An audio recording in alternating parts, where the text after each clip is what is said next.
was waiting patiently at the hotel bar when they entered the lobby, a cold beer in my hand, and my Heckler & Koch USP waiting patiently in my jacket. I didn't look at him directly. I didn't look at anyone who'd walked into the lobby directly, just as a precaution. Instead, I watched him in the mirror behind the bar. At a glance, he didn't look like anything all that special. He was tall and had a good physique, with short blonde hair and chiseled features. But I'd passed about 1,000 of him on the street without even thinking twice in the week since I'd come to San Francisco. It wasn't his looks that made him stand out. It was the way he walked, the way he carried himself, the way he stood. That is what gave him away. I've been hunting monsters for quite a while now, and I know when to spot when someone isn't fully human. Every monster has their own tell, as it were. With vampires, there's this self-assured vibe they give off. They're never going to age, and so they think they're invincible. They've been around for decades, and so they think they're smart. They're generally cocky and overconfident. They always think they're one step ahead until they aren't. Werewolves, on the other hand, carry themselves with a certain relaxed swagger. They don't throw their weight around needlessly, but they know they can turn everyone in the room into ground beef in a microsecond if they so choose. The key to dealing with them is taking them out before they can turn. Every monster has a tell, and every monster has a weakness. Sirens are flirty. Mao are assholes. Kara keep quiet. The list goes on and on. But the thing that walked into the hotel lobby, I didn't know what the fuck it was. All I knew was that it wasn't human, and that was all I needed to know. It seemed to marvel at everything around it, as if it was all brand new. It surveyed everything with a quiet sort of awe, and I doubted it would have noticed me if I'd gotten up to gun it down in the middle of the lobby. That's not what I did, mind you, but I probably could have. No. I just watched it through the mirror and waited. I'd have my chance soon enough. Think of this as something of a promotion, Babineau had said. A Grandmaster like Dr. Parsons doesn't hand out jobs this sensitive to just anybody. He gives them to the people that he knows can get the job done. So, it's a good thing I'm getting moved off the Chicago project, then? I asked, frowning at Ash Babineau as he sat across from me at the restaurant. It certainly sounded like a good thing, but I still couldn't help but have my doubts. It's not that I didn't trust Babineau. I did.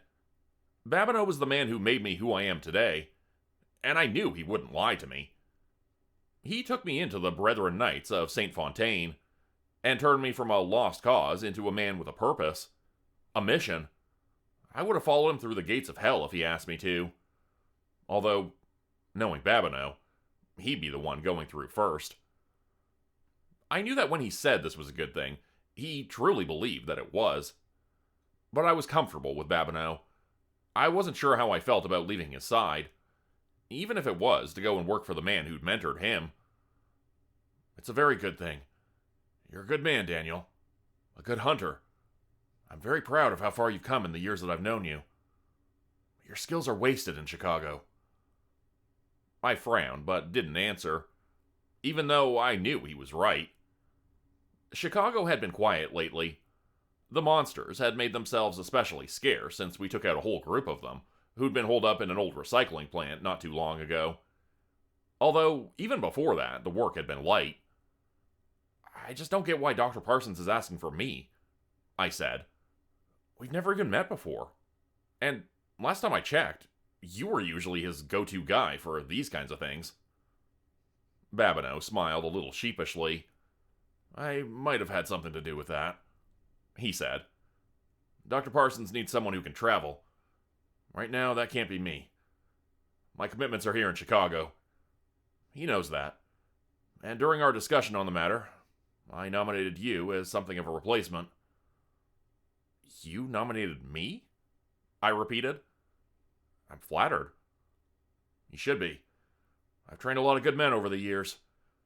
But you're one of the finest. You'll handle this job as well as I would have. I'm sure of it. I nodded. You really think so? I asked. I do.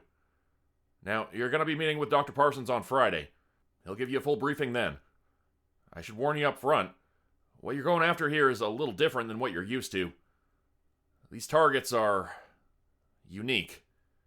He never told me why or how, but I know that they're likely going to be something you haven't dealt with before. It won't be a problem, I assured him.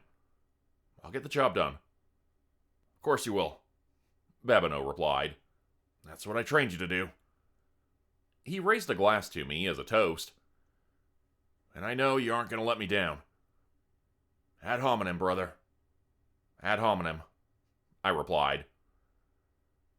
Ad hominem. For humanity. A mantra. A code that the Brethren held dear.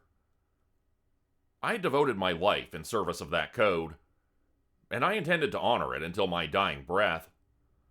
But most importantly, I intended to honor Babineau.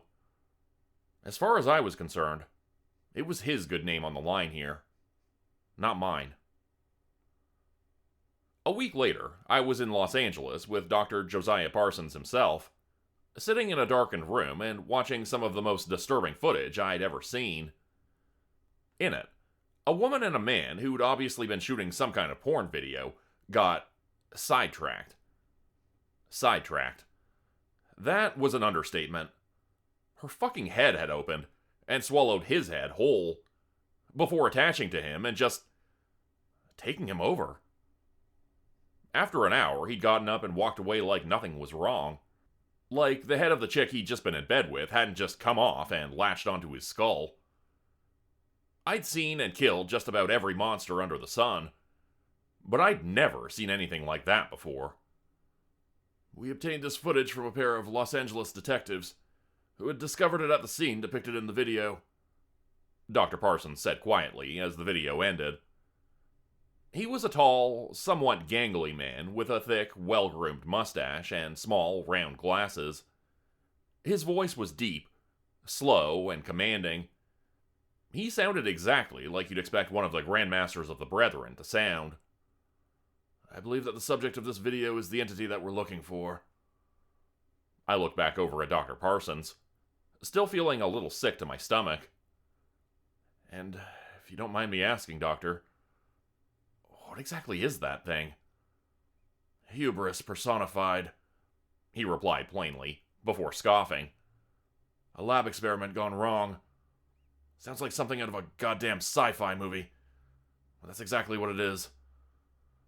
Around 2 years ago, some associates of mine funded a program whose stated goal was to develop lab-grown organs that could be used in life-saving transplants. The organs they attempted to grow in their experiment also included a human brain, although, due to the unusual nature of its growth, the specimen developed in a particularly strange manner. Its end result behaved similarly to what you saw in the video. I'm sorry. That thing is some kind of lab-grown human brain? I asked. It was, once upon a time. Now it is something else, Dr. Parsons said. I've included the relevant incident report in the file I've provided you. I looked back at the screen, grimacing slightly before looking back at the doctor.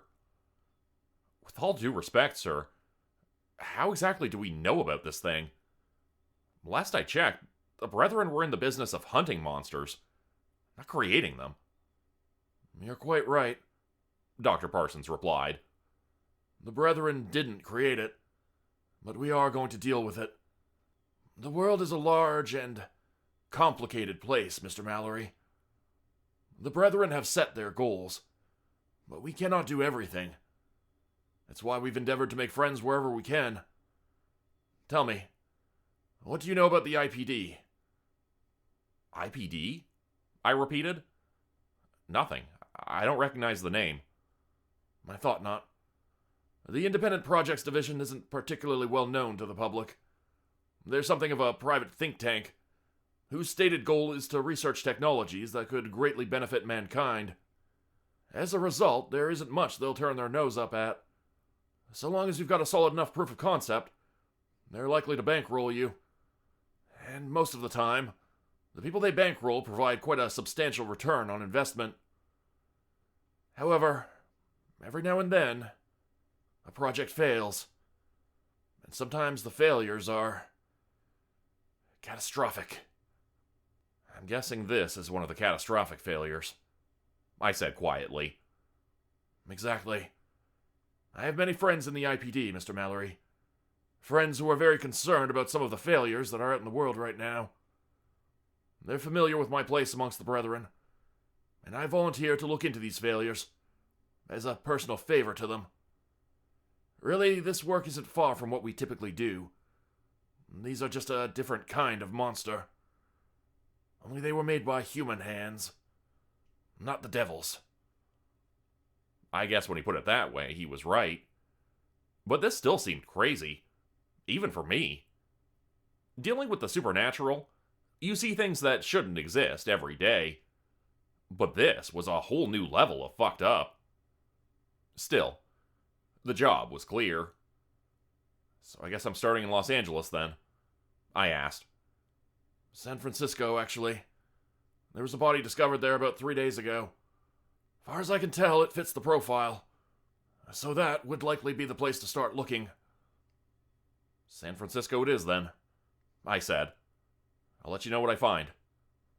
Yes, you will, he replied matter-of-factly. I trust you won't disappoint me. There was a weight to his voice that was difficult to ignore.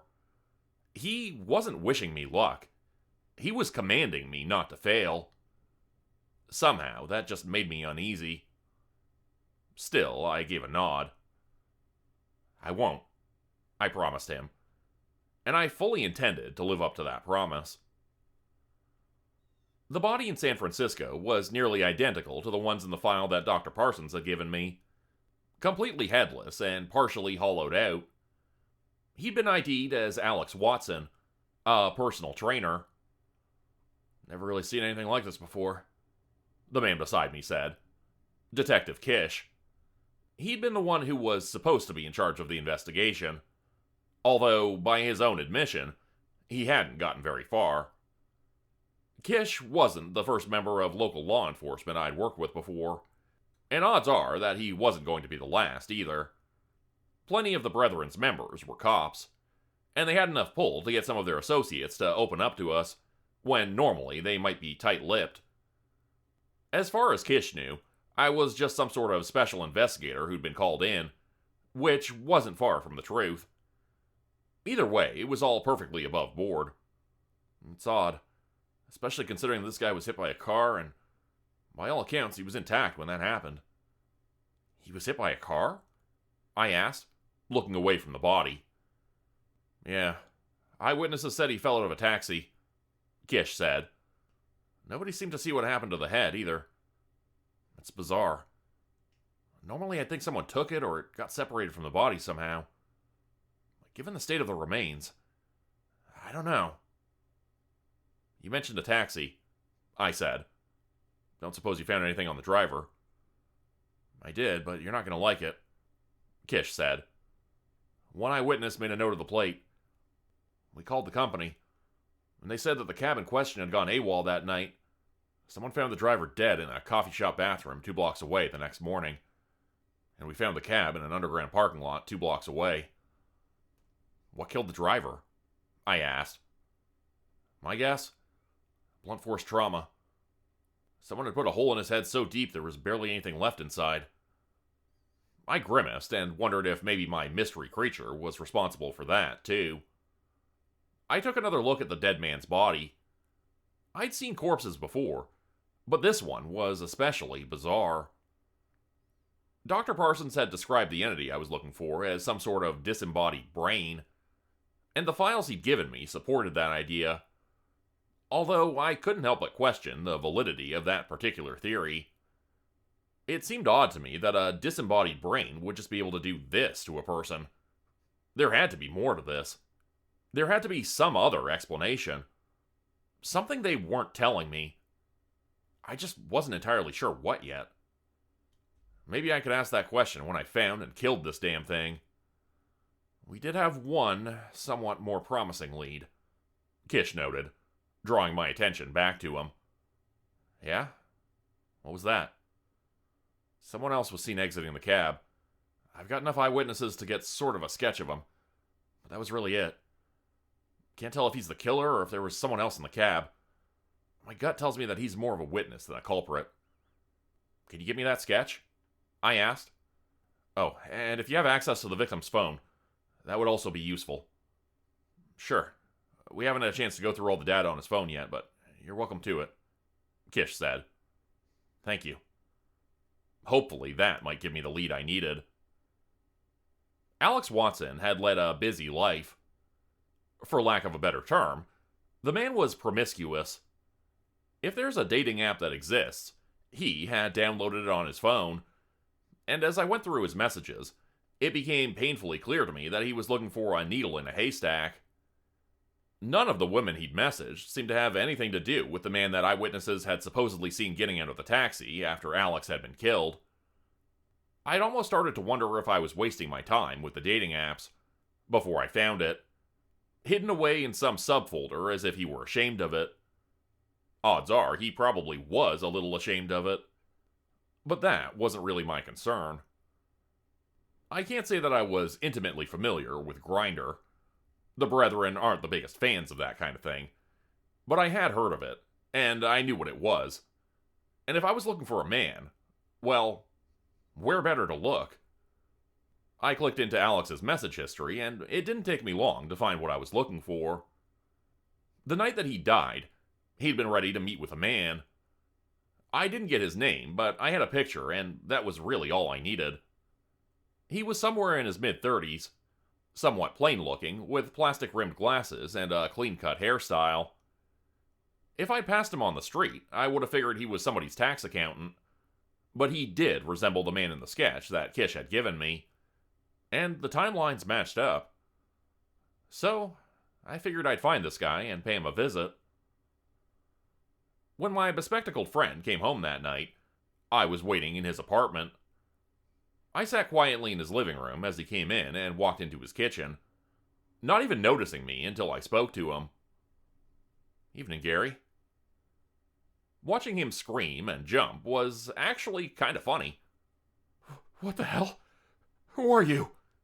He demanded. Name's Mallory. Daniel Mallory, I said as I got up from his couch. Gary Marshall was everything his pictures had advertised, it seemed, and he was downright terrified by the sight of me. Not that I could really blame him. The proper response to finding a strange man in your house is fear. I'm here regarding an incident in a taxi the other day, I said, and watched his expression darken. He was afraid. That much was plain to see. I swear, I didn't... I know what it looks like, but I didn't mean to kill that man. I swear. I know you didn't, I replied, as I went over to his kitchen to grab myself a drink. Self-defense, right? He showed you what he really was? Gary watched me carefully as I took a can of iced tea from his fridge and took a drink. Honestly, I admire your balls, I said, figuratively speaking. That thing showed its true face to you, and you responded by kicking it out of a moving car? Badass. Gary paused as I leaned against his counter. So you know what it was then? He asked. Wait, are you with that archive I emailed? Are you with Mrs. Daniels? What? No, I said. I don't know anyone named Daniels. I found you through Alex's phone. Alex was the man who that thing was... I know, he said. Shit, forgot about his phone. Well, fortunately for you, I got to go through it before the police did, I said. And if you help me out, I'll make sure that this all goes away. Gary raised an eyebrow. Help you with what? He asked. That thing you threw out of the cab? It's still out there. Alex is sitting in the morgue right now without a head. My guess is that thing probably slithered away and snagged itself a new body. And I'm guessing that it's not too happy with you right now. Gary turned a shade paler, but kept listening. Now, I've been hired to kill this thing. That's exactly what I aim to do. But finding it won't be easy. Truth be told, I'm not entirely sure what it is I'm looking for. And it could realistically be anywhere right now. Finding it is going to be like finding a needle in a haystack. But if I could get it to come to me... You're going to use me as bait? Gary asked. Don't get all indignant on me. I'm setting a trap. With me as the bait! Gary snapped. No, I'm not. I'm not going to let you feed me to that thing. That wasn't the answer I wanted to hear. But something told me that pushing him wasn't going to get me anywhere. I took another sip of my drink, and then shrugged. Hey, let's hear your ideas then, I said. Anything but feeding me to the fucking monster? Well, hate to say it, but that was the best option I had. Option 2 is we wait for more bodies to show up. Try to follow those. See if it slips up sometime. Fine, you do that. Maybe in a couple of years we'll catch up to it. Finally get our shot at it. And who knows how many people will die between then and now. But it'll all be fine, and at least you didn't have to stick your neck out. Gary paused. I'm sorry, are you trying to guilt trip me? He asked. No, not at all. I'm just saying, I get it. I mean, your neck. The hundreds of people this thing is going to kill if it slips through our fingers. It all comes out in the wash. Hey, fuck you, he snapped, with a lot more ferocity than I would have expected from a pencil pusher such as himself. I didn't ask to be dragged into all this. Yeah, well, you are now, Gary. Because who's to say one of those people it kills isn't going to be you? Like I said, this bodiless son of a bitch probably has one hell of a bone to pick with you right now. And it can take anybody. They can come for you anywhere. I'm surprised your first instinct wasn't wondering if I was that thing, coming back to kill you. I could see the growing worry in Gary's eyes, and I knew that I was getting to him. Yeah, now you're thinking about it, I said. So, let me ask you again. How do you want to play this? Do you want to spend the rest of your life looking over your shoulder for something you're never going to see coming? Or do you want to kill it on your terms? There was only one answer he could give, and he knew that. Check and mate. So now we're back at the hotel bar, and the strange man in the lobby. Inhuman son of a bitch that thing was. It had taken the bait I'd set out for it, hook, line, and sinker. I'd gotten Kish to put out something in the news about Gary being a police informant. Normally, I wouldn't tell the local police what we were up against, but I figured I could use the help. The video footage I had from Los Angeles went a long way towards convincing him. What I was telling him was 100% true. He didn't tell the news what Gary was telling the police, only that they were putting him in protective custody. And after that, all I needed to do was wait. Gary's location was sort of an open secret among the local cops, and I figured that it was only a matter of time until my bodiless friend figured out where he was. I'd been waiting for 2 nights already, but finally my patience had paid off. That wide-eyed, spaced-out thing that wandered into the lobby, I knew it was my quarry. I knew it. And I followed it. I left my beer at the bar as I watched it go into the elevator, before taking out my phone to text Gary and Kish. They at least deserved a heads up. I'd given Gary a gun as a safety precaution. He wasn't a great shot, and I didn't have much time to teach him, but in a pinch, it might just save his life, in the event that the creature was able to get past Kish. Kish, I'd just given a gun with a suppressor. The odds were good that we were going to need to put a lot of bullets in this thing, and it would be better if we didn't throw the whole goddamn hotel into a panic in the process. I got into the elevator and rode it straight up to the 8th floor, allowing myself a deep breath as I took out my gun and attached my suppressor. Monsters are never as tough as they think they are, but you still don't underestimate them. Too many people make that mistake, and all too often it ends up being the last mistake they ever make. When the elevator doors opened, I stepped out with my gun at the ready. I was greeted by the sight of a headless corpse on the ground. As far as I could tell, this had been the blonde guy I'd seen walking in a few minutes ago. I rolled the body over and noticed a gunshot wound on the chest. Looked like I'd just missed the action. Kish had probably been the one to shoot it. But if so, where was he? I looked around before approaching Gary's room and taking out my phone to text him. Still alive? The response came immediately. Yeah, is it dead? I heard gunshots. Something was wrong here. I looked around the hall, pausing to stare at the body that Kish had shot. It had fallen on its chest. That seemed odd for someone who'd been shot from somewhere they were facing. I would have expected the body to land on its back. I also hadn't heard any gunshots. Even with the suppressor, Kish's gun should have made some noise, although the jury was out on if I would have been able to hear it from the elevator or not. I checked the carpet, and it didn't take me long to find a spent casing on the ground. Just one. I picked it up, before looking over at the dead body again. And this time, I noticed something new. Not on the body. In the hall. One of the doors leading into one of the other rooms was open just a smidge. It was easy enough to miss the first few times, but this time, I saw it. A hotel door shouldn't be hanging partially open like that, and as I approached it with a raised gun, I saw what had blocked it from properly closing. One of Kish's shoes was jammed in it. My heart quietly sank. I took a deep breath before throwing the door open, and what I saw inside... Jesus. I don't think I have the right words to describe it. The video footage I'd seen didn't do it justice. Not really. Outside of a host, and in its full glory, this thing was something else entirely.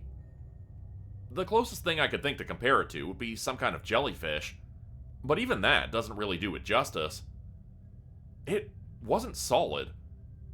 It was liquid and viscous like mucus, with dark shapes that somewhat resembled organs floating around inside of it, and it had spread itself all over the hotel room. I could see two human shapes, likely the original occupants of this room, on the ground, buried under one of its thick, snot-like tendrils. And pinned to the ceiling, his head engulfed by the most solid part of this creature, was what used to be Detective Kish.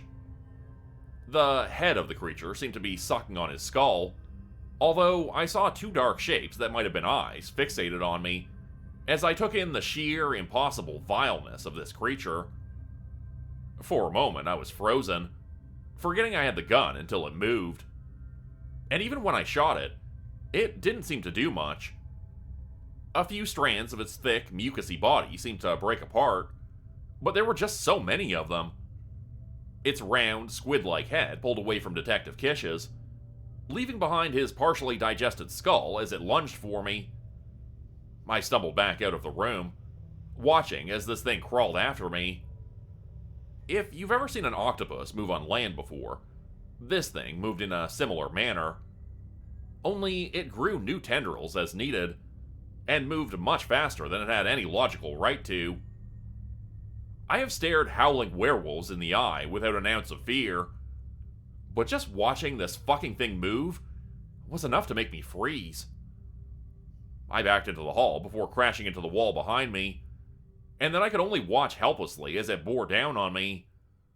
I raised my gun impotently, firing a few more rounds at it in the hopes that they might be enough. One of them caught it in the head, and I saw its entire body convulse violently. I knew I'd heard it, but before I could shoot again, I felt its cold, slimy tendrils around my wrists, forcing them against the wall. My gun was still in my hand, but I couldn't move it. Couldn't aim at the target. A target who was looking at me with a peculiar hunger on its featureless face. Its head split open like a flower, revealing a leathery maw and a long, thin tongue. It pushed itself toward me, and I closed my eyes, knowing that this was going to be the last thing I ever saw. Then I heard the pop of gunshots. The bodiless creature recoiled violently. Its mucousy tendrils thrashed in the direction of the gunshots. And from the corner of my eye, I saw one of them strike Gary and send him flying a few feet down the hall. Gary? God damn it, I could have kissed that ballsy son of a bitch. The bodiless creature huffed, its entire body vibrating in rage. It shook its head violently, and seemed to debate for a moment which was the bigger threat, me or Gary.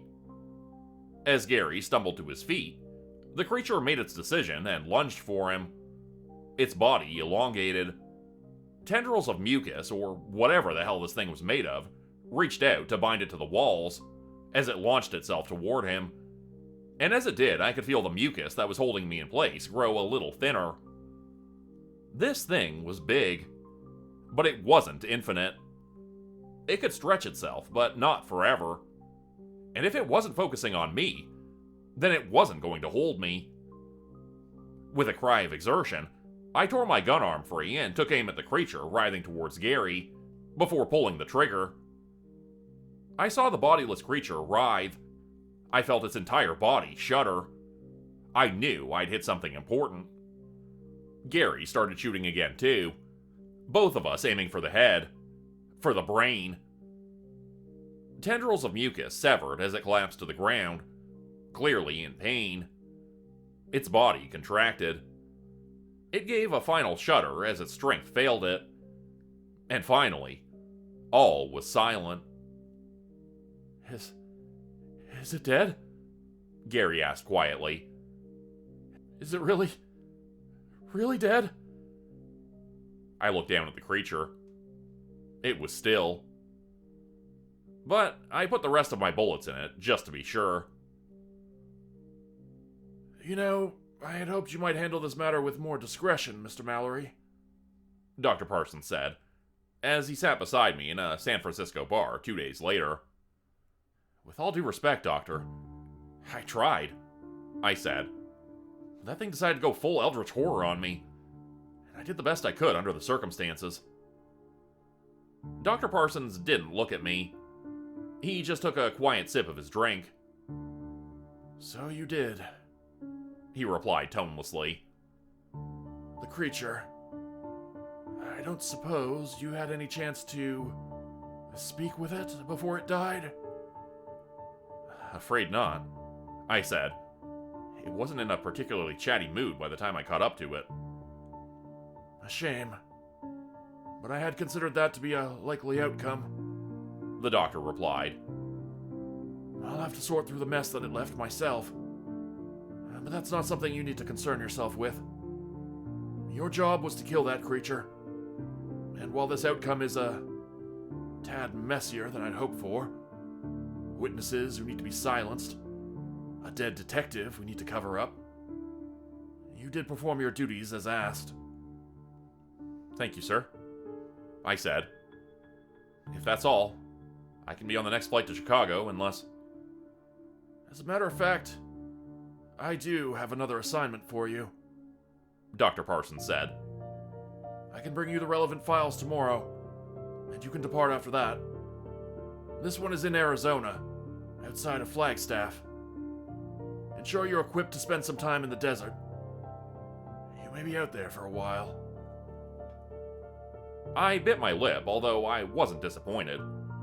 Not really. If he wanted me for another job, I couldn't have fucked this one up that badly, could I? Absolutely, sir. Just tell me where and when tomorrow. Good. That's what I want to hear. You're dismissed. I took my leave of Dr. Parsons after that, and went back to my hotel for some much-needed rest.